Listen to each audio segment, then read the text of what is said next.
Wait for it. We may now be live. I'm just checking and I can confirm we are live. So welcome to the Slam Jam Championship Wrestling Show here on the Extreme Improv Xstreamed, as well as all of the Slam Jam channels. So smash those subscribe buttons. We're going to be covering all kinds of stuff, including what's going on with WWE after the Clash in Paris, what's going on in AEW, what's going on in TNA, and just basically what's going on. We'll do all of this and so much more after the intro. We're locked in a cage, it's the Slam Jam Show. We're dynamite, you better feel alive. We're better than you, and you know it. Yeah. If you don't like it, we got two words for you. Slam Jam, Slam Jam. Feel the power, feel the roar. Slam Jam, it's the smackdown you've been waiting for. You can't see a Chico, you've been serving hot shot. Ooh yeah, Slam Jam, and that's the bottom line. Slam Jam, now it's a Slam Jam wrestling show. We're life, it's the big show. You got no chance with gorilla booking. That's the risk, that's the worst. If you smell what we're cooking, it's a Slam Jam wrestling show. The champions feel snap into a Slam Jam. The Slam Jam show. Yeah, yo. Yeah.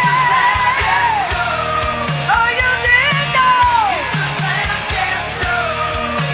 Read a glass, one big ass. It's the Slam Jam at one. Show on you.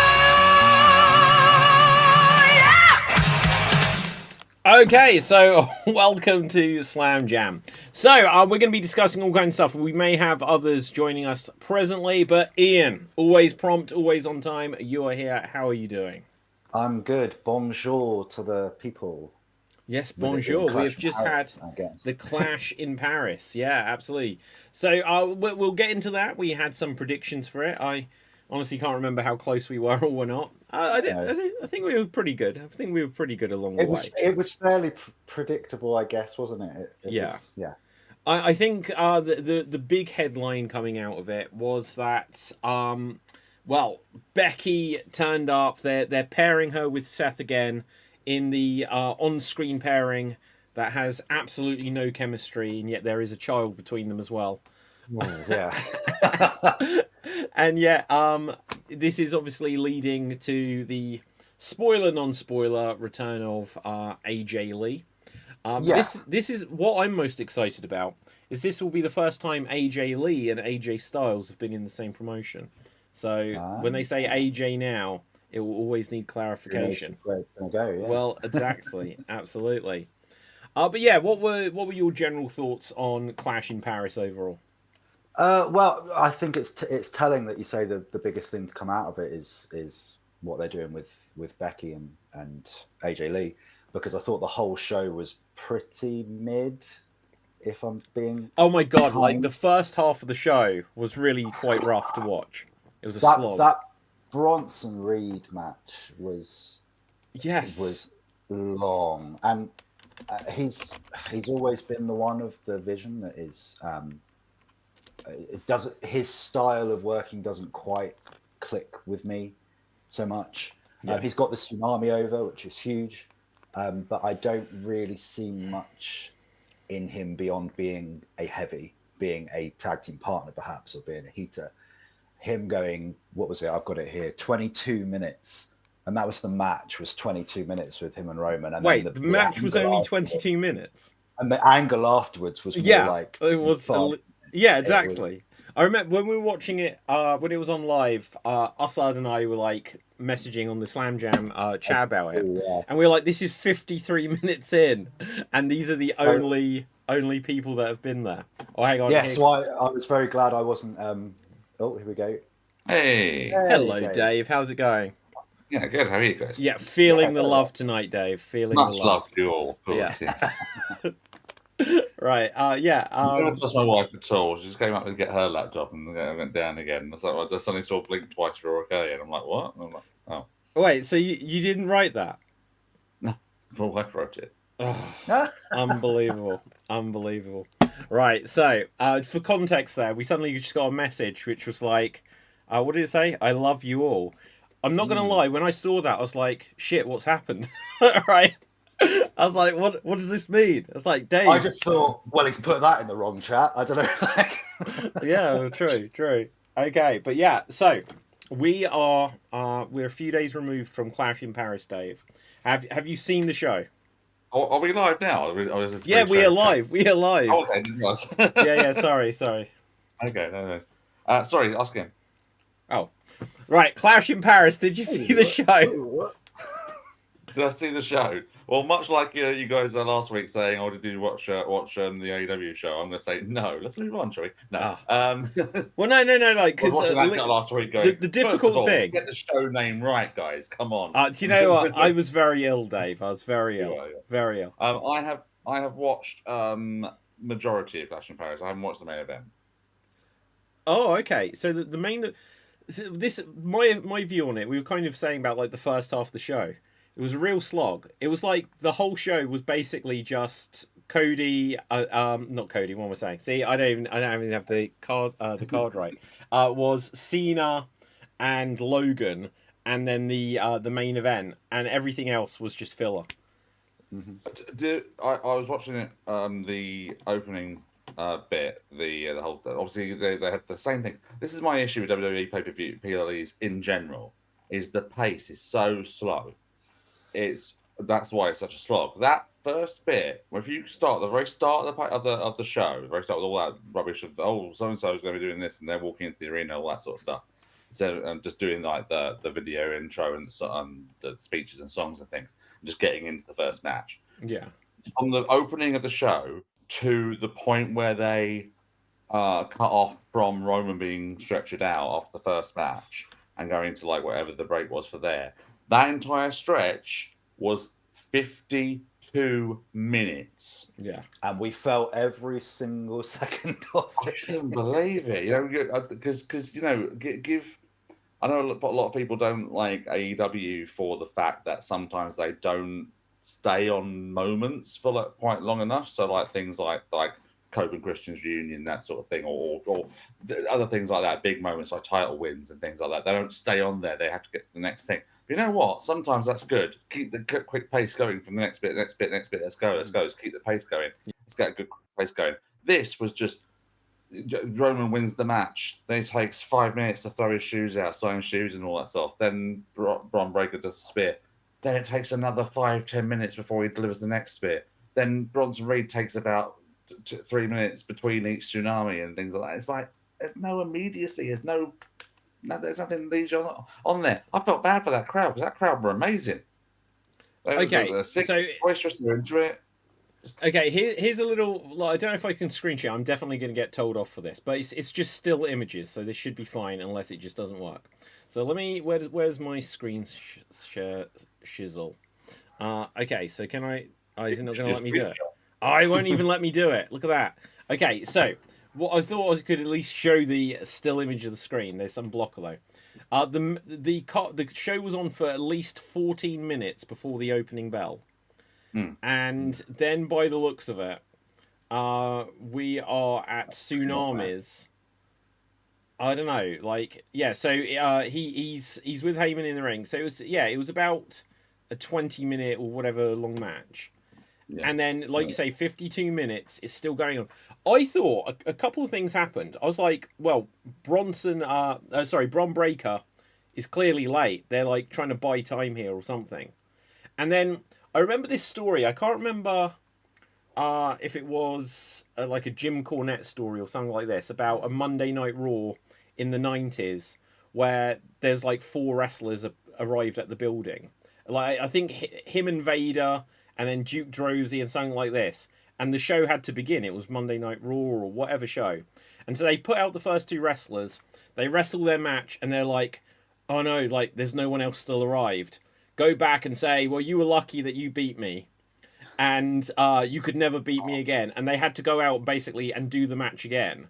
And then they just sent out Vader or someone to beat them up afterwards. And they were like, okay, some other people have arrived. And they were that close to just being like, yeah, we've run out of wrestlers.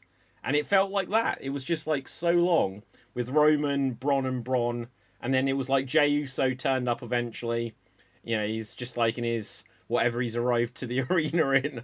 And I said to my wife, I said, did he sprint from like Lyon? Like, because he was so long coming out. Yeah. Like, and I think my issue with it stretches to, like, I agree with your broad points.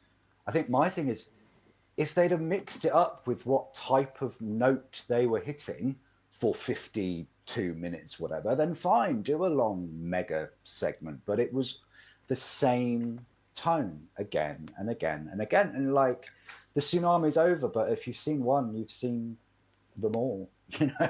And we did not need a 22 minute and 5 second match between Roman and Bronson to get us there. Yeah. Like, if they were just going to do that, like, you know. But now they've written Roman off.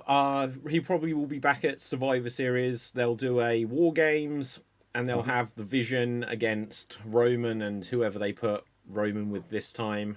And it'll be the Vision and the NFTs against Roman and the Batu and all those guys, probably. Yeah. Big combo War Games may have been. As long as they keep the Wyatts it's away too from predictable. It's they're gonna. There's no way the Wyatts will come onto them in a second. Like, the thing is, I really wanted to like the show, but the first half was such a slog. It was a real slog. But so the weird thing in WWE is last year they had, now they've got a storyline now about stealing shoes. Last year it was about stealing a bracelet. I can't wait to see what item of clothing is good. CM Punk's bracelet, remember?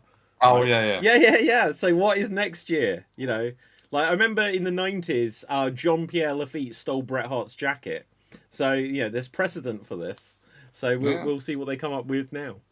Well, I was going to say, this rule you mentioned with Jim Cornette, saying about the lack of wrestlers turning up and everything. One, I want to find this episode of Raw and find out what was going on. I think it was, I don't know, it feels crazy if it was Raw, but maybe it was a house show or something. It sounds more like a house show thing, but yeah, but also I wonder if that is something they were parodying in the noughties. Do you remember that or in the tens, wherever? Do you remember that episode of Raw where the entire roster just turned on Triple H at the end of one show, and the next show it was just him and Punk and Sheamus and Cena that were just going to like do the show themselves. So Cena and Sheamus are going to wrestle each other. Triple H is going to be the referee, and Punk was going to be on commentary. Wow, I remember the show where they all did the like Christian led a walkout or whatever. I don't remember the week that followed it. I don't remember that, but that was the result. The next week, the only people that were standing by him were Sheamus, Cena, and Punk, of all people, are standing with Triple H. Company man, CM Punk. Yeah, absolutely. But there was like about 20 minutes later, just everyone just suddenly returned, and it was all fine after that. But I just wonder if that was a parody of that now. Wow, crazy. Okay, so next on the show we had the Wyatts, the Wyatt Six, against Street Profits. Do you know what the thing is? Like, there was good stuff in the match. I'm just not invested in any of them. Is the problem? And what there was something, just this tease where it's just like, he just put his hands like, no, I'm starting the match. I was like, oh, the Street Profits are breaking up, and it felt like they yeah, I felt like that they'd had a tease of that. No, ages they ago. haven't. For like, they've been telling that story for about 10 minutes. It seems like. Yeah. I'm sure there was a tease of something at some point, but going back a ways, they teased a split, but in recent weeks, the whole tag division has just been circling each other and did one of them decide they were going to wear the stupid gear, and the other one was a bit pissed off about it, so that's what's caused the problem. Well, what was that they were wearing at the start? So it was Borderlands, which is a great video game. Right, that's another conversation. But I think using it in that match it detracts from what they would like the Wyatts to be. Yeah, I don't see it. Stupid masks. You want the Wyatts to do it, not the. But I think my bigger issue than having the Street Profits come out is that Michael Cole, especially in recent weeks, is crapping all over it. And fine, we're all kind of crapping on it too, but his tone of voice when he talks about the Wyatts as they come out, like, I'm not saying he should be selling like abject fear, but like he turned to Wade Barrett at one point and was like, oh, here comes the spooky witch, I get. Like, if Michael Cole, who is the voice of the WWE, whether we like it or not, it's as bad as him. Did he introduce one of the Hardy things as like, well, this is crap, but we'll show you, I guess. Well, that was him being the voice of Vince at the time, I think. Well, indeed, right? And you know, they've brought the Wyatts back, and the initial bringing back of them had a lot of sentiment, and I was an original sort of Bray Wyatt himself guy. I don't like what on earth they're doing with this, because it just feels naff, and they're treating it as such now.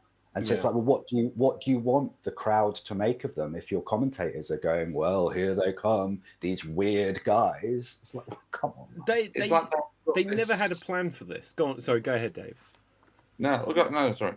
I was just going to say, they never had a plan for the Wyatts. They basically redid the little teasers in the background things to get some hype that they'd done with Bray's return. And then as soon as they were introduced and they murdered Chad Gable, it was like, well, Chad Gable was a heel at the time anyway. But as soon as they did that, it's like, oh, so Uncle Howdy, he's not coming in to be Bray Wyatt's spot, basically. Not saying that he should have got it, but it's like, if you're going to bring in something to fill Bray Wyatt's spot when he was like such a prominent character and a world champion and universal champion kind of thing, it's like, but then you just bring it in as such a low level thing. It's like, what is their mission? What is their mission statement? So we did this to Chad Gable. It's like, and then they've been floating, and Uncle Howdy is basically just a manager. Like, it's a nothing, and this whole thing is just it's Dexter and Gacy, and that's it.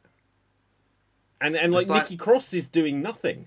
It's like, why is she even part of this? Why isn't it Alexa Bliss in that? She's as useless in this faction as she was. Do you remember that time period where she just stared? This is before she joined the Wyatts, and all she did was just stare. And she'd be in the background of segments just staring. Like, what's she doing? Wasn't she almost a superhero once? She was a superhero once. Well, almost. Oh, no. Oh, I beg your pardon. Yeah, she was ASH, wasn't she? Yeah. But that's the thing, that was the thing I liked about when they were doing the sort of when they did the reveal, and they did like the little teasers on social media with the reasons they were being brought out. There was a thing with Nikki, like they said about that. I think it was like, obviously Uncle Howdy's writings or what have you, saying, I've seen you staring out, you're looking for someone for guidance, you're looking for guidance, you're looking for friends and things like that. And they've done this whole thing of her, you know, she'd been, like you say, she'd gone through a point of being like the maniac insanity, and then going to finding a friend in Alexa and being a bit more regular, then going mad again, then being the superhero, then going crazy again, and then just looking, like I said, staring. So there was that whole thing of like, this is where you need to be with us, and having similar sort of things for the others, and the reasons why they are together. But to repeat what you're saying, Ian, they don't have a mission statement now. It's like they don't have anything there. The initial videos that you're talking about, they aired these vignettes that gave like real grounded human reasons for why they're doing this spooky stuff. They weren't pretending to be ghosts or witches or whatever. They were saying, we are grieving. They were using Bray's passing, not in what I believe is a gratuitous way. They were using that real grief and saying, this is how I'm channeling that grief into this persona. And now they're just spooky heels. Yeah, it should. Yeah, the thing as well, they don't know what they are. It's like they want that the Paris crowd again gave them a nice reaction when they came out, and they're singing the song as they always do in the French crowd. So they've noticed that from the first Clash in Paris, suddenly all the crowds are singing around the Orton's theme after that. But it's this thing of, this is what I'm not really clear on, is that are they faces, are they heels, or are they tweeners? They're not really clear on that either, because prior to SummerSlam they were sort of quite straight, not straight laced, but they weren't being as blatantly interfering as they are suddenly being now. It's like SummerSlam, everybody was involved in that match. This one, there was blatant interference throughout the whole thing, and it was it's like do you want, what do you want for these guys to be? That's all I want to know. Just want a little bit. I would say that's a question I would ask for the whole SmackDown tag scene, and the Raw one too. Why not? You know, hey Dev. Hello, Dev. We were just trying to work out what is the mission statement of the Wyatt Six. Now, it's so simple. There should have been Rowan. There should have been Strowman in there, and they should have had Uncle Howdy because he is his brother, and he was being only just introduced into that. But he could have been the de facto. You've got 3 leaders right there, and then you bring in Alexa Bliss. And you've got like basically the whole stable, which you could have then added Joe Gacy and Dexter Lumis to, and then you've got Wyatt 6. You don't need to have Nikki Cross in there. You've got 6 of them, and it could have just simply been their mission statement could have been Bray Wyatt had got a list. Bray Wyatt was on a mission. He was targeting these people, and we're gonna finish what he started. Done. Yeah. They were the disciple. If you've seen the Saw movies, they were the disciples of Jigsaw, basically. Jigsaw died. Spoiler. Jigsaw died, and then other characters carry it on, and that's all they needed to do, and that would have actually really worked. And sorry to like lean in because like Bray Wyatt obviously really passed away, and that's tragic. But they could have continued with how there's like the little doll in Saw. Imagine if they had some little Bray Wyatt fiend puppet thing that they still give him a presence in some way. Well, his presence is the chair, isn't it? Or that was the initial idea. But his presence was the chair. All it is now is an entrance. Exactly. Yeah, it just they could have done all the lantern. They could have always like the Power of the Urn with Paul Bearer. They could just have the lantern, which is the Bray Wyatt version. That it's like it communicates something to them. And I know this is kind of the hokey stuff.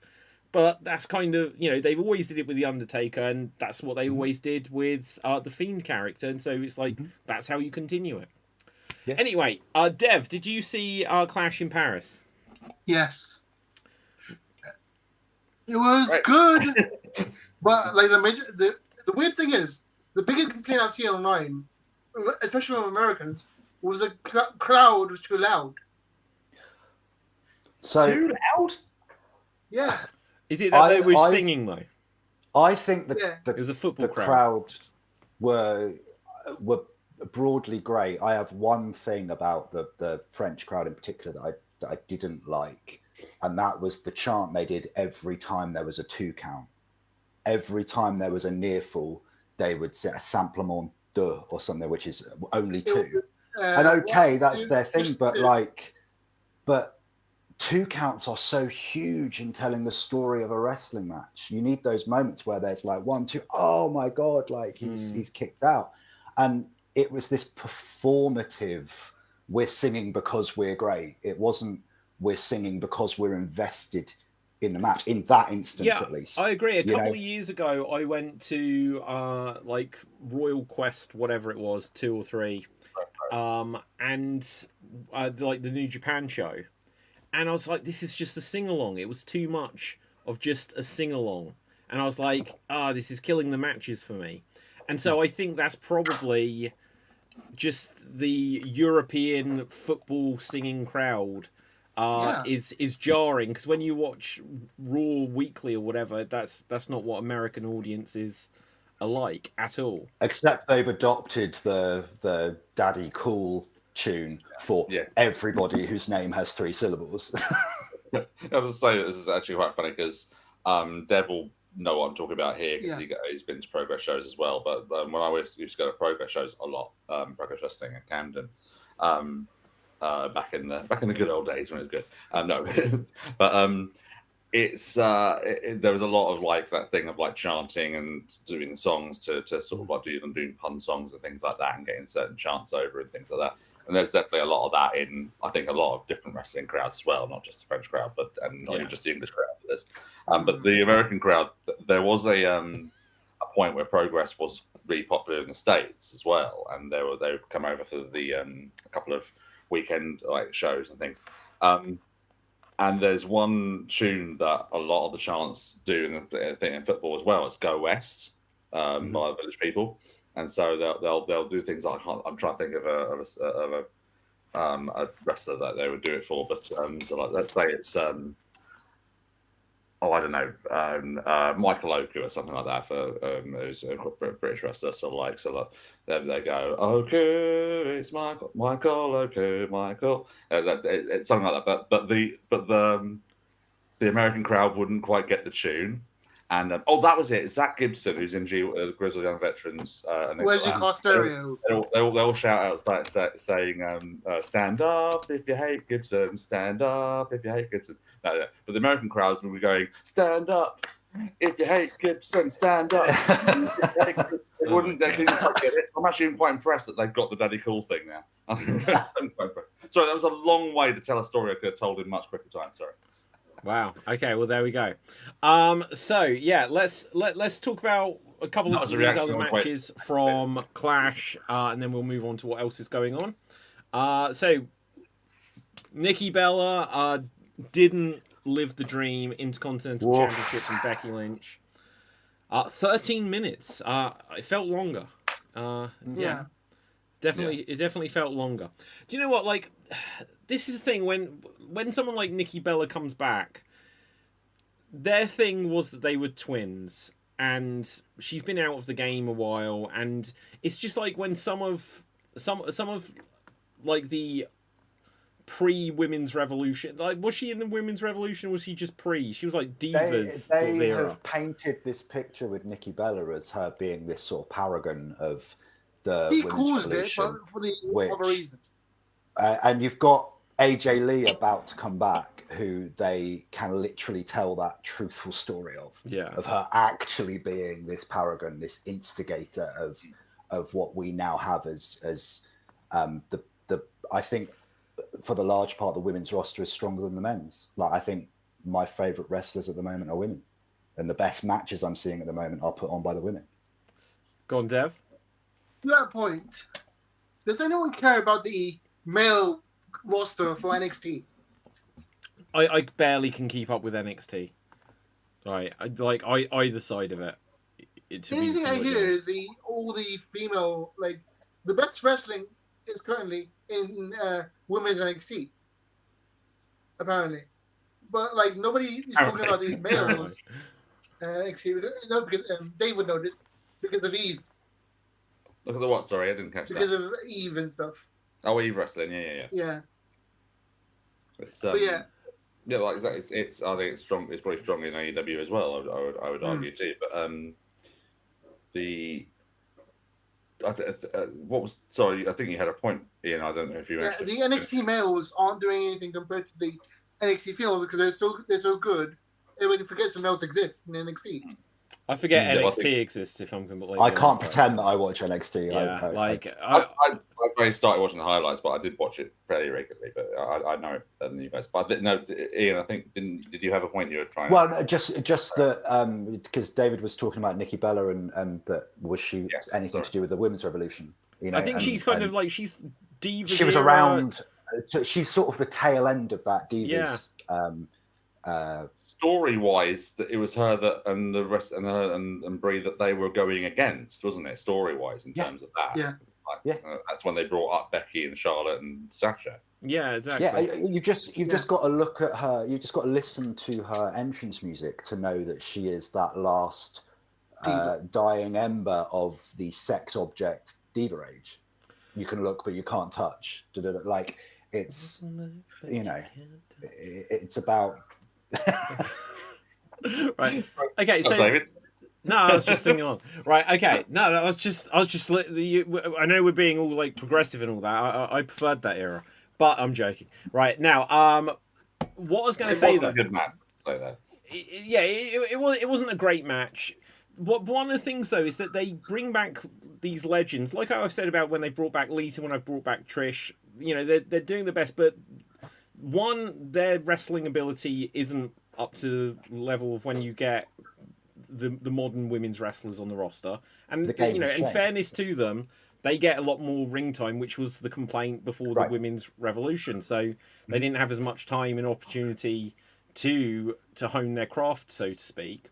but also they've been out the game, and then they're suddenly brought back as these legends that are just like when we say, "Oh, Goldberg, this is going to be a disaster and stuff." You bring back someone that's like, well, they're going to have no timing.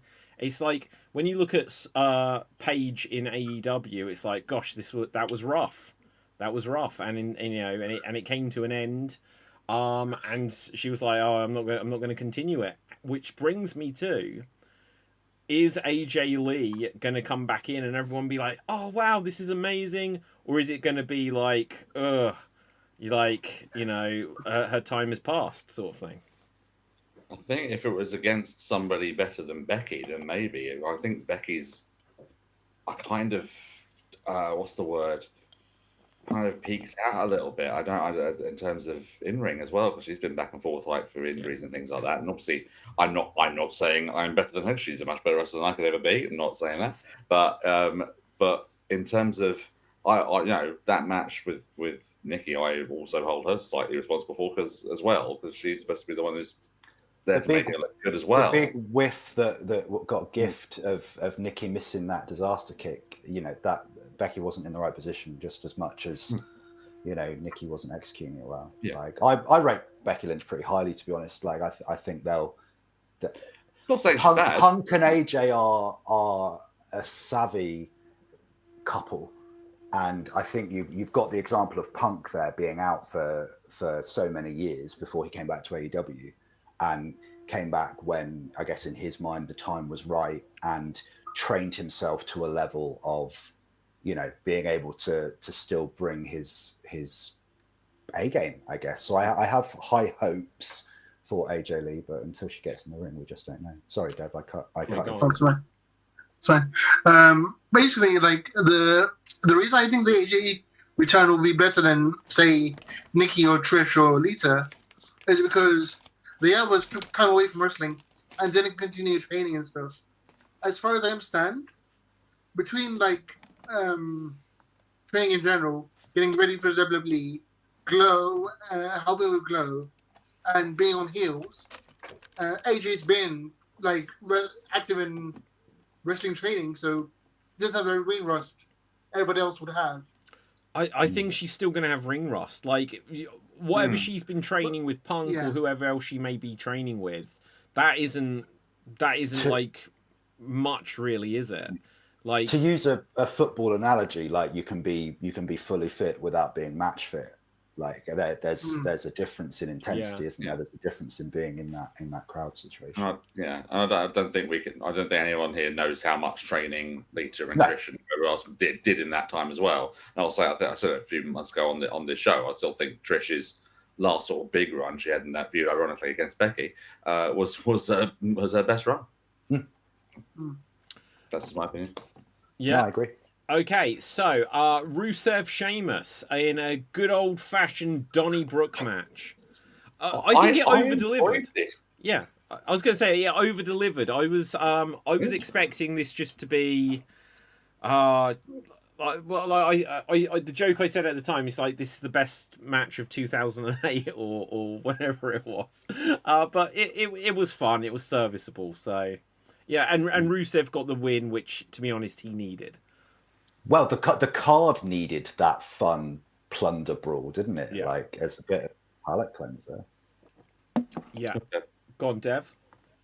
So I love that match only because the rest of the show felt like a glorified house show, and this match felt like a pay-per-view match with like social media viral moments in the match. Like that'll get people talking in a good way compared to that missing kick. Like the barrel spot was amazing. I loved that getting up on top of those tables. Yeah, was a bit like ridiculously contrived, but in a great way, in the best way. Yeah. Like, go on then. And there's some tables down there. Fun. Yeah, there we go. I was hoping that they'd actually do something different with the barrels rather than just a platform, though. I was like, obviously they don't bust out pile drivers that often in WWE. But imagine if they'd just done like a tombstone or a pile driver into the barrels and then just both disappear into it. How much fun would that? Sticking out. Yeah. I wanted a Donkey Kong moment where he'd throw the barrel at some like Sheamus before the Rusev. Oh, do you know what would have been a cool thing to rig with that, actually? So, say, like, Sheamus threw Rusev, like, into the barrel, and it was rigged. Gimmicks, just so he can burst out of it, like Donkey Kong. You know, that would have been fun. That would have been fun. But yeah, like, so Rusev, they need to do something with him, you know. They said that he'd had one loss, or hadn't had a loss, or something since he'd come back. Yeah, I noticed that, and then I had to look at Cage Match. He's barely had even like double-digit matches since he's been back. Yeah, I was going to say I barely feel like I've seen him. Like it felt like he came back, and it's been one of the most pointless. It's weird because they gave him, Aleister Black, and Karrion Kross, and Bray Wyatt, Wyatt 6, similar storylines of like you've been bad. We're here to redeem you or help you or. All four of them have the same storyline and going on at the same time. None of them They don't know who to focus on.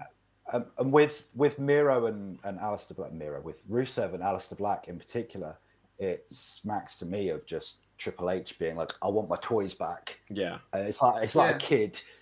I don't want you to have that toy, so I want it, and then they don't really want to play with it either. So it's just, well, I've got them at least. Yes. Yeah.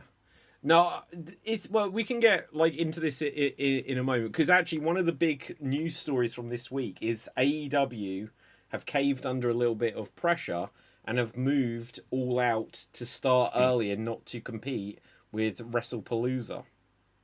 See, why do you say they've caved? That makes it sound like they're weak for doing that. They are weak for doing that. That's why I say it that way. Right? Why do you think they're not weak for caving?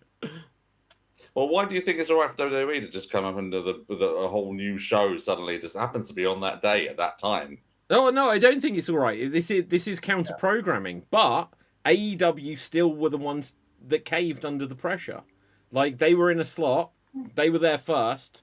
Something else came along, and they were like, "We're getting out of here," you know. And I think that's a mistake. AEW shouldn't have moved. You know, it would be really funny if they moved WrestlePalooza. Just to be annoying. No, like this is just gonna like. Imagine if you got tickets to this. It's like, well, there's people who are going to have hotel bookings. Yeah, I was going to say, if you've got a hotel, like, and it's like, oh, I booked, because say I booked a hotel to see a show in London, and I'm like, oh, I'll stay overnight, and then I'm like, oh, it'll be finished at 7. I'll be like, I'll go home then. You know, it's like I didn't need the hotel booking. Or say you've got your train booked to get there. And it's like, shit, I'll arrive halfway through the second hour. I don't know. If I got booked a hotel there and found, it's going to be finishing earlier there, I'll be like, I'll just stay and watch the other show at the bar and the. Well, yeah, that's fair. That's a fair point. I guess the wider issue though is like there might be people who have booked their travel for a certain time that now means they're not going to make the start of the show, so they're going to have to try and reorganize their travel or their hotel. I don't necessarily agree that it's a weak move. I think it's kind of maybe the only choice it's a necessary move and to survive. And I'm not one who first of all, no one here is being tribal. I hate tribalism. No one here is doing that. But I don't think that it's wrong of WWE to plan a show. It's petty as all hell, but it's not wrong. They're within their rights to do it. And you know, AEW are the second brand, and they have to either bear with that pressure, or in this case, they've made the difficult decision to move their time slot. I think AEW should have been like, they're bringing war, we're going to bring war back. They should have absolutely gone the you know, we're going to have not just we're the best wrestle, because that's, you know, what's this whole thing about, like, if you're the best, you shouldn't say you're the best. Someone else should say it, right? And to me, that was like one of the beginnings of that. They're really looking weak in the way that they're trying to justify that they're better. They should just be like, WWE are bringing war. Now we're going to have this on the show. We're going to have surprises you won't believe or whatever. But it really just looks like WWE have got them on the ropes kind of thing. Go on, Dave. Yeah, but the thing with that, I find that WWE are very much now, whenever you watched any, whether it's a full-length documentary or any kind of episode of Rivals or whatever the show might be, where it was any kind of recollection of what the WCW rivalry was all about. Yeah. And the whole thing with WWF was that their attitude was, WCW are trying to put us out of business. They're trying to steal food from our tables. And Seth Rollins has said the same sort of thing. thing. Doing all this stuff. They're going to take away our jobs. They're trying to come in to kill us. That's what we need to do. We need to destroy them, which they did in the end. But now it seems that the shoe is very much on the other foot, and they are coming after AEW the way that they say WCW did as well. And it's not just with TV shows as well. Someone pointed this out on X the other day, that their YouTube channel, I can't remember if it's the main one or the Vault channel, but they're putting up certain matches recently, full-length matches. Two of them recently was, I think, Charlotte versus Sasha Banks. Another one was Rhea Ripley versus Toni Storm, which was basically them saying, hey, look, those two used to wrestle for us, and look at them being destroyed. Interesting. Look, see, the funny thing is WWE historically have always been the aggressors. Because you look at Vince's expansion. Well, that's what I mean. So, when Vince was saying in the 90s about they're trying to destroy our family business, it's like, wait, you killed like all of the territories by like swallowing up all of the stars and like saying that other shows can't run your buildings, which they did even with they tried to stop Ring of Honor running Madison Square Garden. Do you remember like this kind of stuff? And WWE historically have always been the aggressors in that sense. I really want AEW to succeed. It's just they need to change their approach. There's so many things AEW, like we could probably do a whole episode just trying to fix the world of what each promotion needs to do, but the narrative from this is that they have backed away because obviously if WWE are running Brock versus Cena, and then like it's almost like the straw that broke the camel's back is the return of AJ Lee, right? And it's just like they're saying that for All Out, which historically until All In Texas, All In London suddenly was the biggest AEW show of the year de facto by it being in like stadiums. Like All Out and Double or Nothing were the biggest AEW shows of the year. And so for them to move one, I think is a mistake on AEW's part, because it makes the narrative is they ran away from the competition rather than have that Monday Night Wars head to head.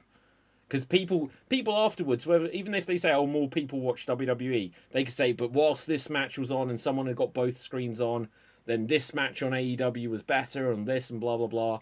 And they'd have got hype out of that. But now it's that they've backed away from it. I think if they had moved the entire date, then I'd probably be agreeing with you on that one. But the fact that they moved it up a couple of hours, it's not quite as, I don't think it's quite as big a what's the word? I'm sorry, I'm having trouble with words tonight. I don't think it's quite as big a retreat. Reaction. I'm making it. Reaction. Yeah, sure. Sure. Okay, cool. Well, let's cover these last couple of matches, since these are the boring ones that we haven't spoken about yet.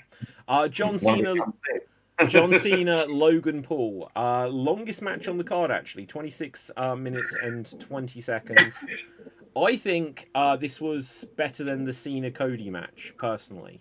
Wow. I thought this was really good, and the crazy thing here is like Cena has said himself about like he's losing a step or he feels he's lost a step and he doesn't want to wrestle if he's lost a step.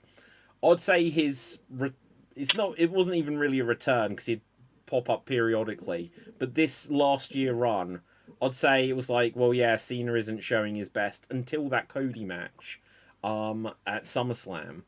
And then this, it's like, you'd think, okay, well, Cena is still the one you think has to carry this match.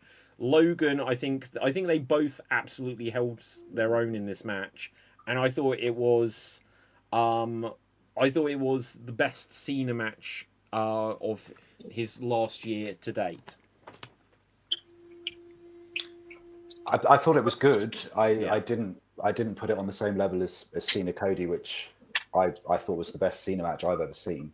The best Cena match you've ever seen? Yeah, but I'm not a Cena guy, so Okay. What I enjoyed is, and what I am enjoying, is how relieved I can translate through the screen that John Cena is that he's playing the hits again. Yeah. Which is probably what he just wants to do for the last few months of his career. Logan Paul is fine. Like he's very good at doing what he does. I don't necessarily always feel that the he needs to stop doing the buckshot. He needs to stop doing the buckshot. Yeah. Oh, absolutely. He's missing more now. He's got the high spots and he's got the viral moments, but the stuff in between that threads the story together, I feel is still missing. But he's a star, like he is, and I don't like him, but he's a star. Anyone else's thoughts? I only saw bits and pieces of this match. It was fun. What I saw, it seemed like it was just a live version of someone streaming 2K25 or something. It was just like It's a good analogy. That's a really good analogy. People stealing other moves as well. You know, but that was some of the Angel's wings and things like that. And I thought that was some of the cool things from Cena. Cena is someone. I've said this a bunch of times. Triple H leading up to a WrestleMania match is to blame for the whole Cena you can't wrestle thing. Because no one said that before Triple H, as a heel, put it into the audience's minds that Cena wasn't up to scratch in the ring and the whole Super Cena thing. And over the years, you've seen where Cena tries to suddenly add in some other moves. Where do you remember? Who was he against? Kevin Owens, and Kevin Owens, and he tried the Code Red, and he pulled it off, and the crowd were like, "Yeah!" But you could see how pissed off he was. And then he's done it versus Cody, and he did it versus Logan, and you can see how thrilled he is to pull this move off. A few years ago, he started introducing that he'd do like the leg drop off the top rope or blockbusters or whatever he did. But then in this, where he's suddenly pulling out Styles Clash and Baron Corbin's move and whoever else he was pulling. Yeah, okay, and he did it, and it was good, and it's just like, okay, Cena has got some surprises in here. The crowd obviously were super into it, and the atmosphere obviously does help any match. But I thought this match over-delivered for what you could expect, because I think I've always said that Logan Paul. I don't even know who Logan Paul is other than like the celebrity boxer guy. But he went to Japan once. I know that controversy too, right? If you don't know, I'll tell you later. Right? Okay. So it was just like, wow, he pulls off every move that they give him the opportunity to do. He's carried through every match spectacularly. But suddenly in this match, it's like, well, he's the guy now that's got the more energy if Cena's winding down. And it's like, you'd think, oh, Cena has to carry him. But they absolutely both carried this match through over... okay. Yeah. Yeah. That's the Paul brothers for you. Sorry, Karen. Yeah, as well. Right. But there was a thing where he said that he wanted to go to Japan on their next tour, right? Well, was it Dominic Mysterio that was like, yeah, he's like, can you go to Japan? Like, will they let you in? Yeah. Well. Anyway, Joe. The weird thing after that is he was friends with The Rock and doing stuff with The Rock, and The Rock refused to work with him after that. Yeah. Yeah. So there you go. That brings us. Go on, Dev. Before we get to the main event. Like throughout the all this finish spam and the stealing the moves and stuff, I was waiting for Cena's 6-month move of doom to come back. His secret move. The lightning fist. Yeah, the lightning fist. I'm kind of glad he retired that one. What is the lightning fist? Did he do it once or twice? Yeah, in China. Wasn't it from something like, what was it? Not Pokemon, but something like that, where it was like this sort of thing. From an anime where He did this whole like he tried to put fists and like punch one in the face. But apparently, allegedly, it's a lightning fist, so he actually hits you like 20 million times or something. Yeah. He did it once on television. He did it on house shows, but he did it once, and it was on a Saudi show, tag match. I can't remember. The Saudi one is. I think he teamed with Lashley, and he did it to either Owens or Elijah or something like that. I think. Those heady days of those early Saudi shows. Yeah, and literally the payday where Cena didn't do anything the whole match until that last tag, and he just did his go-home sequence and did that, and then that was it. That was the end of the match. It's like greatest of all time. Yeah, worked really hard for that several $1 million there, John. Yeah. See, I've got a funny story about the early days of the Saudi shows. Whenever they would have the Royal Rumbles, I'd always bet, like, because for the Royal Rumbles, you could bet on Sky Bet for some reason. So I would always bet for Mansoor to win every Rumble, and he would. But didn't win the Rumble, did he? He didn't win the Greatest Rumble. No, but he won all the Battle Royale. He won a Battle Royal, I think. He won a Battle Royale. Who won? No, he won several. Mansoor.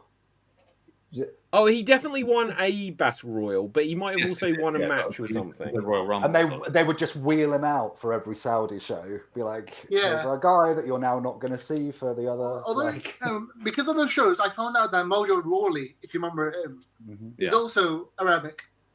He is, yes. I had no idea. I thought he was American. I've just watched this lightning fist from John Cena. I'd completely forgot the existence of this. Your face this very is much... goddamn. Your face was the same as Dave's when he was looking up Logan Paul. Well, what? Yeah, I'm not going to lie. I think this was worse. You know, Logan Paul's. Yeah, they stumbled across something. Cena did this intentionally. Right. So, so let's get to the main event. Seth moving swiftly on. Yeah, Seth, Punk, Uso, and LA Knight. Yeah. Yes. So LA Knight, it's never going to happen. I don't see a scenario in which he ever wins the world title. That's my biggest takeaway from this. Go on, Dev. He's going to win it at the Rumble and lose it to the Rumble winner. No, he's not. He'll win the title at the throwaway Rumble title match and lose it to the winner of the Rumble itself. He's never winning the world title. Like, why would he win the world title now? Because it's you've had this sort of like run for a bit, and he's always going to be up in that upper mid card. Yeah, so I don't see it. Intercontinental title maybe, but I can see him getting world title matches and just being pushed to that level. But I don't think he should win the world title. I don't see it. Will Jey Uso get another world title? I don't think he should either. I don't think Jey Uso ever. I think this Uso reunion is like the perfect thing. Like, put them back together. Yeah. The tag team division needs experience and needs stars, and they are a star team, you know, and another and warm bodies. Yeah. Yeah. Okay. So Seth won. Becky did, I think. Like, I enjoyed the match. Like, the ending, well, you know, to me it was a disappointment, but it was in our chat group that called the idea that after Braun and Bronson got banned from the building and Heyman wasn't going to be back to Susan Hospital, that someone else would be joining. I think Assadie did. Probably. I thought there would be a new member. I don't know why, but I genuinely didn't see the Becky Lynch thing coming. So I was like pleasantly, like, it's nicely worked. Like, I thought it'd be Austin Theory, but I don't know where he is. Ugh. Austin Theory, like, he is a failed experiment if there ever was one. He's injured at the minute, though, isn't he? Injured, I think, and well, I don't mean it, but good. Right. I'm not glad he's injured, but as long as he's off TV, no, he'll be a great Ring of Honor 6-man tag team champion one day. But that brings us. Well, anything else particularly on that match? I didn't see the match, no, particularly on that one. What I was going to say about the tag teams again. I was thinking, obviously, we were talking earlier about the circular sort of like tag wars that are on SmackDown at the minute, and everything. But on Raw, there doesn't seem to be anybody apart from New Day, War Raiders, and Judgment Day, and I because I sort of like only watched like the Raw highlights. I went on YouTube on Tuesday mornings, looked through, and I saw New Day put on hold a funeral for the tag titles. They've been And I thought, mourning for a long time. Yeah. Well, I thought, okay, I've seen the morning stuff and little bits of them doing that. I thought, okay, well, this might be a fun 3 minutes. Put it on the video. 12 minutes. Yeah. How do they do this? Yes, it's the Triple H era. More is always more, right? Speaking Was this what went out on the show? Was it a 12-minute segment? I Yeah. this segment, in all honesty, and I usually watch it on Netflix, so I don't know if it just didn't make my edit or whatever, but yeah. Dev? Go on, Dev. Speaking of like tag teams and stuff, like I don't think any tag team match can match the clusterfuck we had in Money in the Bank or whenever it was, the TLC match. With like 18 people in it. Mm. Well, the SummerSlam. And like, This was just like a few weeks ago.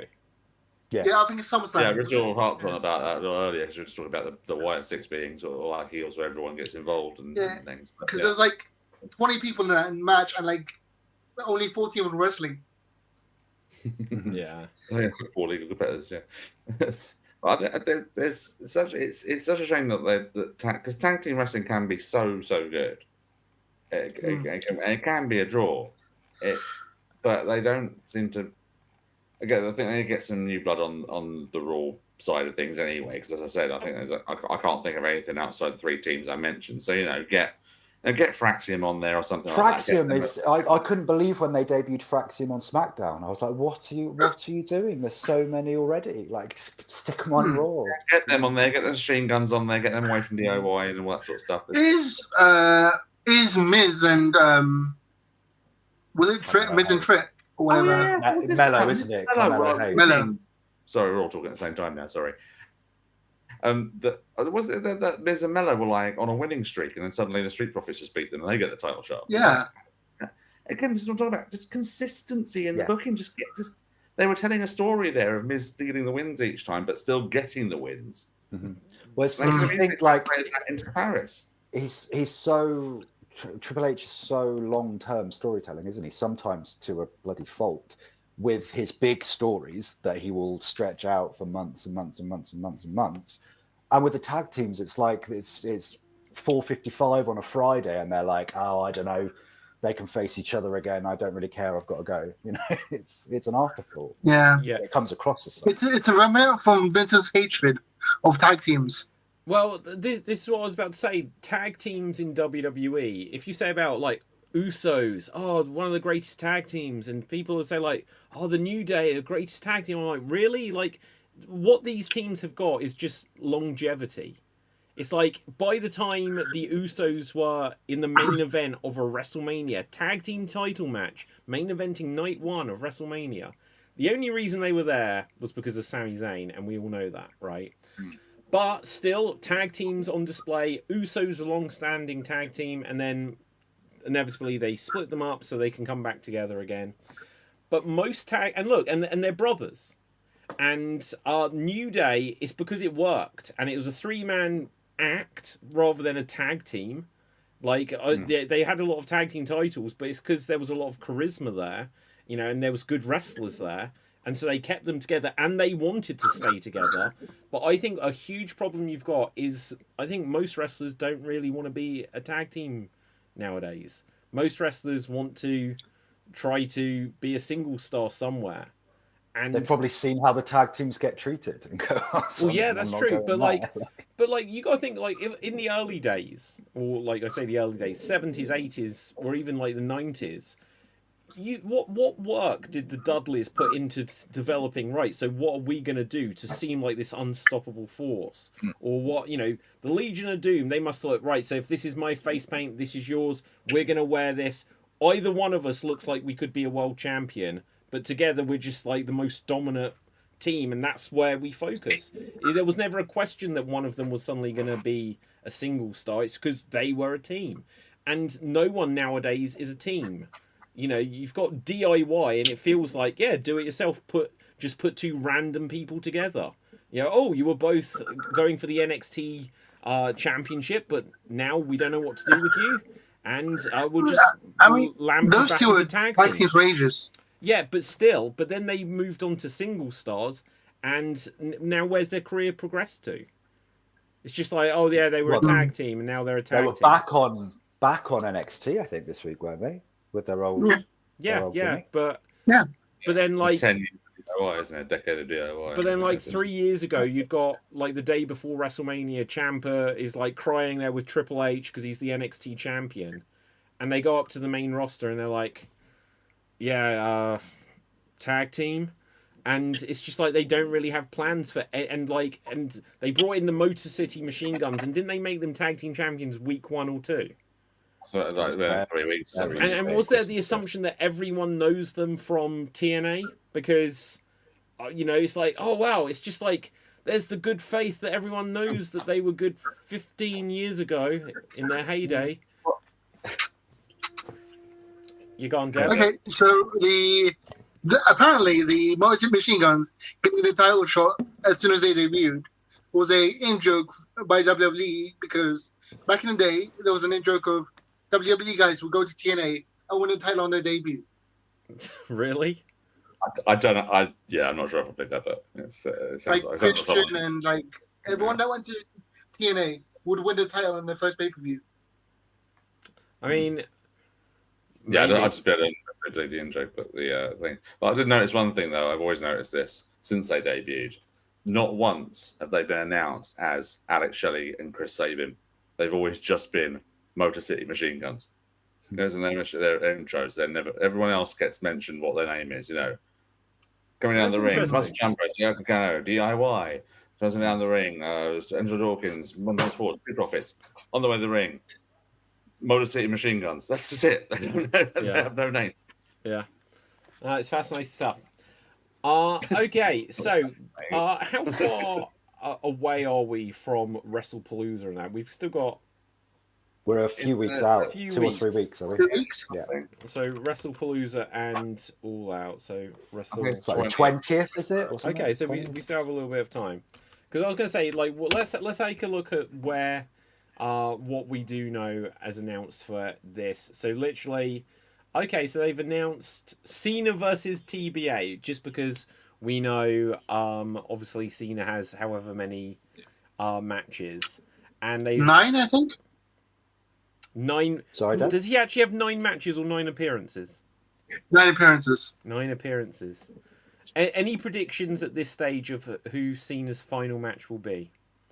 Final match. His final match. So No. if he's going against Brock here, he went against Orton first. He could have a world title match being like, can I make it to 18 on the night I retire? I think there is some reason to do that. But then You could argue there's a rubber match element, couldn't you, with Cena Yeah, Cody? yeah. I don't necessarily. Have they think done that was Roman? it. Roman No. versus Cena, no, they've not. No. How would they get I'd to like that to though? see. I'd like to see Gunther, but I don't think that will happen. Roman's off with his God, film. I just don't want- His I don't- schedule's so packed. As much as I like Gunther, I don't want him to have retired Goldberg and John Cena in the same year. See, I'd love it. Oh, I I'd love don't it. know. I think that'd be really good. Yeah, What? And that's his new gimmick. He just retires Yeah. people. actual legend killer. Like, Why not? and then there's a feud there with Orton who can go, well, not me, and then he can Ooh. retire well when Orton's ready. You know. What? And then just like throughout 2026, he's just always hanging around Randy Orton, and Orton's like, "I'm not retiring. Leave me alone." Yeah. You know. Soon. Yeah, it's also- like what other legends could like come back and just like Gunther's always in the background. It's like, so you want a retirement match? Why does it say on the Palooza thing Cena versus TBA? Surely It's we know Lesnar, isn't it? Well, have It's they got- not yeah. actually? Have they actually They haven't. announced They it? haven't. No, but they will, because before he got knocked out by Logan Paul in that like botched punch on SmackDown, Aldis said, "I've heard from Brock," didn't he? And that's the last we heard, storyline wise, that Lesnar was about. So I'm sure it'll be. Well, this SmackDown this week seems to be a pretty loaded show, so it wouldn't surprise Yeah. me what the Brock announcement. There may be AJ, there may be Brock, there may be. Yeah, I think at this point, if there isn't an AJ Lee appearance, then there will be vocal disappointment because they've teased it so heavily. Well, they spoiled it, didn't they? The WWE shop accidentally spoiled it. Yeah. Although Big E David, you had a spoiled it. theory that it wasn't so accidental, right? What do you think of the name WrestlePalooza? They've brought back an ECW show, which I'm guessing 2000, like probably not even 2001. ECW folded, like, was it January or February, maybe in 2001? So I'm not sure if they had a guilty as charged, but like, yeah, they've brought back a name that hasn't been used for 25 years. It feels a bit Great Balls of Fire to me. Yeah. Like, I don't like it. I don't love it.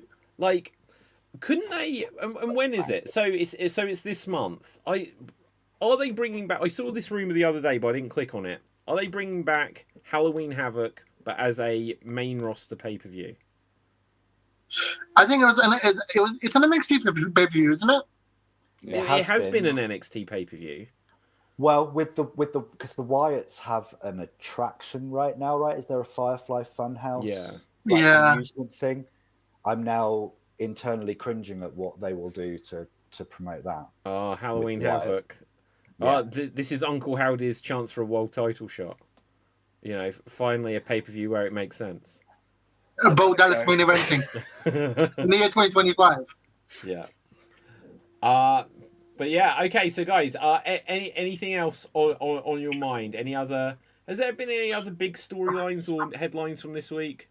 Matt Riddle being a piece of crap. Oh yeah. Oh yeah. Yeah. So someone fill me in on this because I've vaguely seen about it. So he no-showed a show. I think it was here in the UK. He was supposed to be fighting Simon Miller at a show for charity, and he no-showed, stopped answering messages, kept the deposit money, as far as I know, and then in just the last 24 hours or so has gone mental. Basically, he's released a statement, basically going, "Well, you're all losers anyway, and I've got a big dick, so you know." Oh, I didn't see that one. I did see the company themselves have said that he has now returned the deposit money. Oh, he has. Okay. I didn't know that. I wasn't aware of and So basically, and his initial whatever they were going to cost for him for travel as well, expenses that they paid for him to do that, he's promised he's going to refund that as well. So he's going to that's potentially, which something. is good. Yeah, but like I said, I haven't seen this video that he's said on there. So it's like expletive ridden. I couldn't repeat it on here. It's pretty hideous. Sorry, Dan. See, the first part, it makes sense. Like, he explains it well. Like, the first part was like, oh, they booked me to be in England, but they had me sitting in a hotel room for 2 days, not being allowed to take any bookings, and it frustrated me. But then he freaks out about his dick and shit. So yeah, they did say in a statement as well that was a load of crap. They did try and find places for him to go to work, but they also said that one, they can't force promotions to take him and things like that. Which basically means that a lot of promotions didn't want to touch everyone anywhere near him. And he also apparently said that the flight he was taking weren't going to serve him meals or something like that. What a load of crap! It was a transatlantic flight. Of course they were going to serve food. He described it as the worst flight in human history or something like that. It's like he didn't go on it. Twat. Like it's crazy that he Jesus Christ. Don't search Matt Riddle on the internet, guys. Some weird photos just came up. You're on OnlyFans, aren't you? No, this is just on my Twitter feed, but yeah, I guess people are sharing unusual. that's fact checking what he said. Yeah. Anyway, so yeah, like he could have been a someone, and it like what he was doing a few years ago with Randy Orton could have led to something. He spoke out ill about Goldberg and didn't win him any favors. He then tried to force a match with Lesnar, didn't win, and like Lesnar was just like, "You're nothing. It's never going to happen," sort of thing. And now he's from the sound of it, people don't want to work with him at all. So shame. He could have had potential, but it sounds. Well, he was like recently calling out Kevin Owens and Sammy, wasn't he? Like saying like they were horrible to work with and it's like of all the people, you've picked two that are widely considered, I guess. We don't actually know, but widely reported to be just awesome people. That tells me all I need to know about Matt Riddle. I believe him, Becky, and Sammy, Becky, and Kevin used to travel together. So, and Becky was always saying how, with in Matt the Riddle. indies and stuff. No. Sammy, Becky, and Kevin used to travel together, the three of them. And Becky kept saying how they were the nicest people to hang out with. But what was the best, the sort of like the cream, the cherry on top of the cake for this bit though is that the company GWK, I don't know what that stands for, but that's what the company called. Their replacement for Matt Riddle in the main event against Simon Miller, Grado. Love it. Roll your eyes, David Bastansky. He's brilliant. I don't like Grado. Well, I've got nothing particularly against him, but I remember a year or two ago when they rolled him out. No pun intended, at like All In or something like this, right? And I was just like, like British wrestling. He's been around the British wrestling scene for a long time, and you always, there is some kudos to some longevity, but I was never sold on Grado. But okay, so here's an interesting headline here. Just looking to see if anything interesting pops up. Apparently, Bruce Pritchard warns social media's toxic noise threatens wrestling's future. And he says here, I think that social media is a dangerous place to go because you don't really know what you're listening to. It is such a small percentage of the audience. It's loud, passionate percentage, without doubt. I just don't know sometimes if that audience is saying it to be controversial or just to go against the grain or what. Yeah, do you know what? Like, he's right there. Because like I said this a week ago, I hate everyone equally just because sometimes it's fun to. But I think that is the problem. Like, a lot of wrestling companies, I think they're learning, and this is perhaps a sign of the learning, that there's been a lot of things where people jump on the bandwagon. And I think the biggest example of the biggest examples that come to my mind is when Fandango's song, like, people like to do this, and they were like, we need to promote the hell out of this. It's like, no, it was a viral moment. This doesn't need to define everything about this character forever from now. But WWE lent into it. And then I guess the other one was Luigi Primo spun a pizza in a wrestling match, and literally the next week he was on Dynamite. And it's like, you're putting this on TV, but there you go. Mr. Iguana. Like copy paste. Do you know Mr. Iguana though? Because I looked him up. He's been around for a long time, and I think he's an example. A long time. Yeah. And I think he's an example of something which I think Mr. Iguana's problem was. The report was, as soon as he was on SmackDown, he's like, I've made it. I'm big now, and it was like, okay, be humble. Like, feel your way in there a little bit before you start shouting off about how you're the biggest thing now. I don't want to say it's indicative of every like Mexican wrestler, but there's a lot of Mexican wrestlers that really do that allegedly have retaken the fame. Wasn't Hoovy like really bad in WWE as well, where he sort of the juice. Yeah, well, okay, wasn't he kept expecting to be able to bring his girlfriend backstage or something like that, but he didn't realize he had to get a pass and all that sort of stuff, and was just being a real ego. Well, okay, so the two things that come to my mind about Juventud is that when there was some story, someone else might remember the details of it, where backstage Vince McMahon like sort of named him sort of out like, and Juventud here, and like he stood up with such pride, and like then he really believed that he was like the big deal there. But also, do you remember right at the beginning of AEW, they brought Juventud out to wrestle Jericho? And then there was like the interviews with him. Yeah, where it's like MJF or someone. It was one of his like labors, wasn't it? Yeah, it's like, we're going to bring back people from your past. And it's like Juventud was there in the main event. And he was like, I'm going to win a world title. It's like, no, you're not. It's like, this is the last time we're ever going to see you on television. You're there to put Jericho over. That's all you're there for. Yeah. Okay, go on, Dev. Okay, so Juventud is a glorious example because he ended up in WWE, he basically saw himself as The Rock, and even renamed himself the Juice. WCW did that, to be fair. I think Vince Russo Yeah, called him the Juice, and he was like, finally, the Juice has come back. And he was just like doing a knockoff rock gimmick. Yeah. No, but like up until recently, like he's still leaning into the Juice. Like he's still. Yeah. I was in WCW. I was in WWE. That was I the was a biggest huge thing guy. I did, though. So Yeah. to be fair. To be fair, like in late WCW, I did enjoy Juventud Guerrera.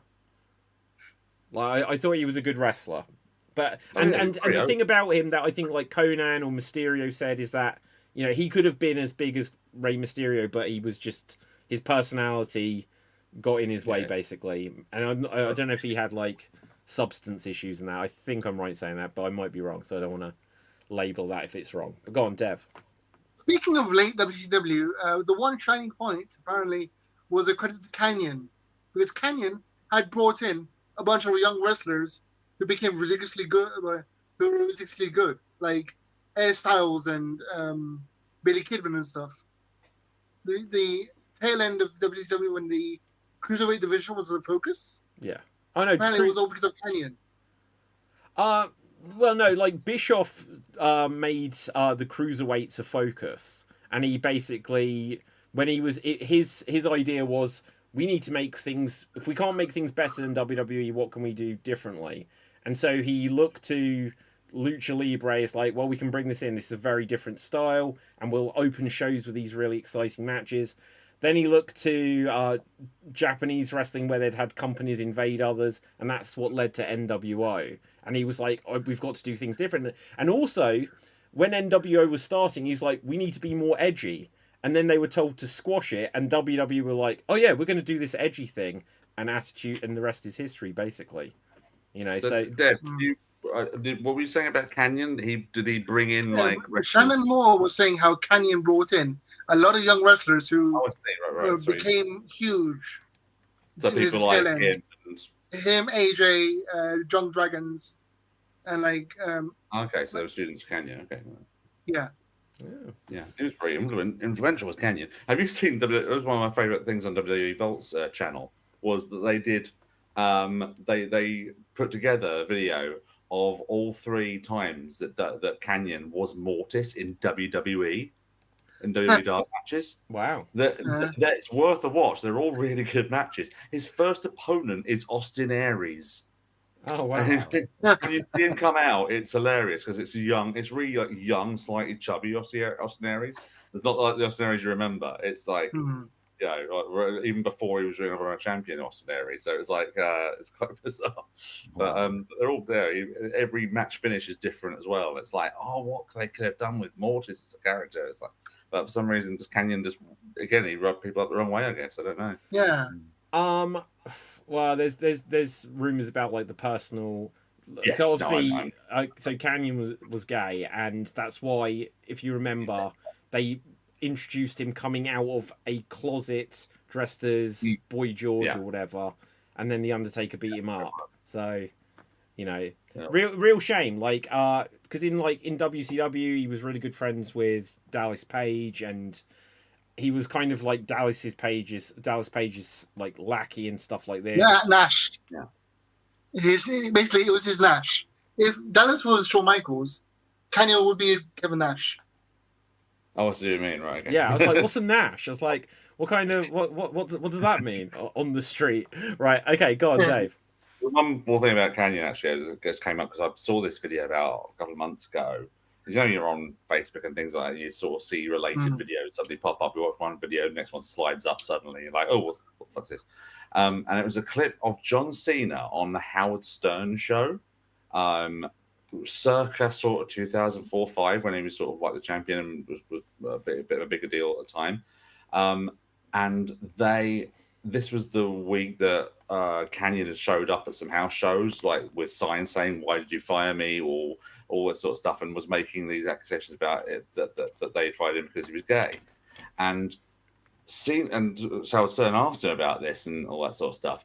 And Cena said, and I quote vaguely verbatim here, but I'm going to say basically say, yeah. So Chris Kanyon, he was a wrestler, came in from WCW. He came in and was out for a little while, injured, and then he came back again. And yeah, he did get fired, but the fact was he just wasn't any good. That's literally what he said to Howard Stern. He wasn't any good. Yeah. And he needed to sort of like that. He was basically towing the company line and trying to like paint Canyon out to be this crap wrestler who didn't do anything. He wasn't good enough to be in the Fed and all that sort of stuff.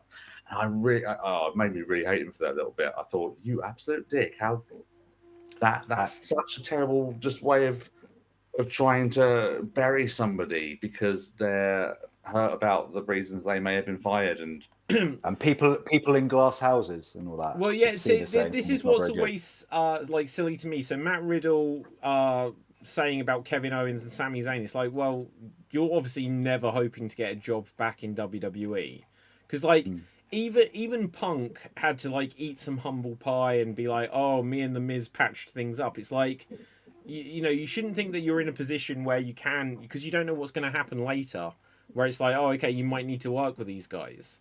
So that's unfortunate. One thing I want to pick up on, we can begin to wrap things up in a second, but like one of the things like this Vault channel, where you get like there'll just be a random like, oh yeah, the Legion of Doom returned and wrestled the Dudley Boys, and like matches that you don't quite remember that happened, or gimmicks like, okay, so Mortis was in WWE, or I'm trying to think of like some other gimmicks that were just popped up and then not really used. Like I know we did get a short run of the BWO after the whole JBL beat up the Blue Meanie thing, but can you guys remember any other examples of gimmicks that appeared where you go on? Literally as you described, a gimmick that just appeared on SmackDown and disappeared again was that British guy that was Hayde Vanson.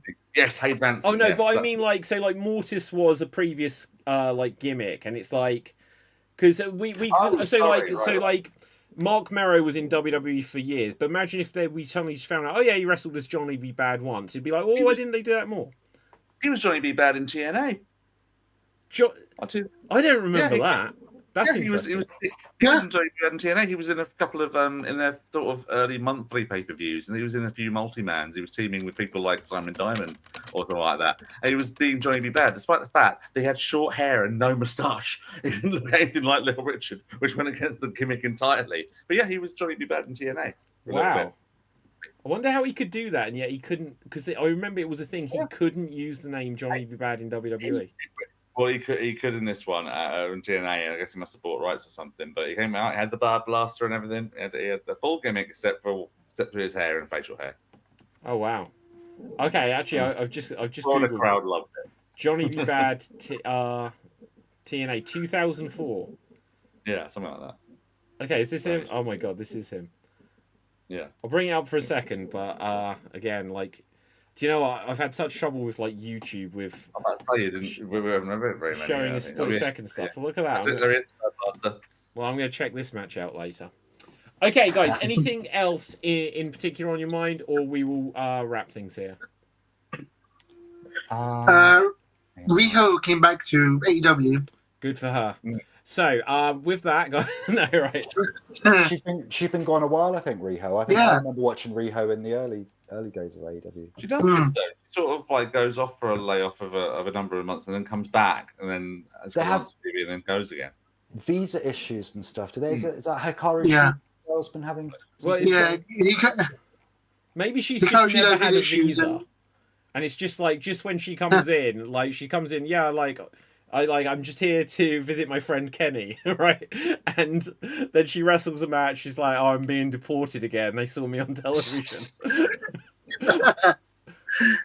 But this is something which I've always said is like a consistency issue on the AEW side.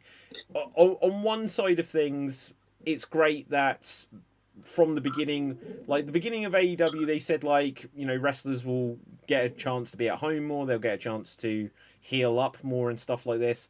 But wrestlers would just disappear for a long time, and it'd be like, oh yeah, and you'd like forget that certain people even exist.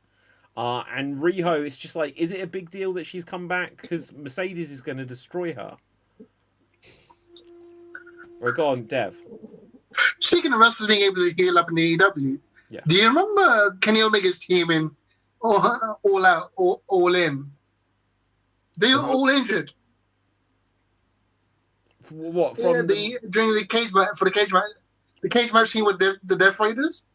right? they're all Everyone injured. on the team was injured because you had Kenny Omega was injured, Yeah. Ibushi who was injured, Tanahashi with like rubber bands for knees, Yeah. and Darby Allin was the only one that was healthy.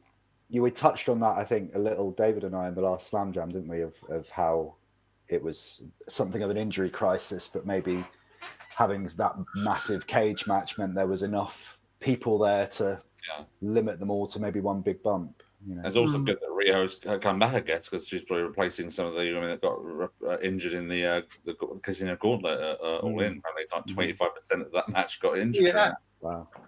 I've just seen a thing on here saying that John Cena, talk about Cena again, sorry, but this SmackDown is happening in Chicago tomorrow night. Apparently, they're advertising it as John Cena's final SmackDown. Oh, really? Final SmackDown. I knew they were advertising his final appearance in Chicago, but I didn't know Oh, it was sorry, in Final Chicago. SmackDown. Well, that's the graphic. The headline no, says I did think. SmackDown appearance. So, Oh wow! I've did got think this as well. It says to it may say- be his last on the brand on SmackDown. Well, they released the graphic, and I remember thinking that's a little bit ambiguous looking because I understood they were saying it's his last time in Chicago. Yeah, the But graphic says did look like it was saying final SmackDown in Chicago. So who knows? I don't know. the headline reads final SmackDown appearance, but the graphic says in Chicago, so they may have read that from that. Yeah. Right, I thought, well, on that note, guys. No, go on, Ian.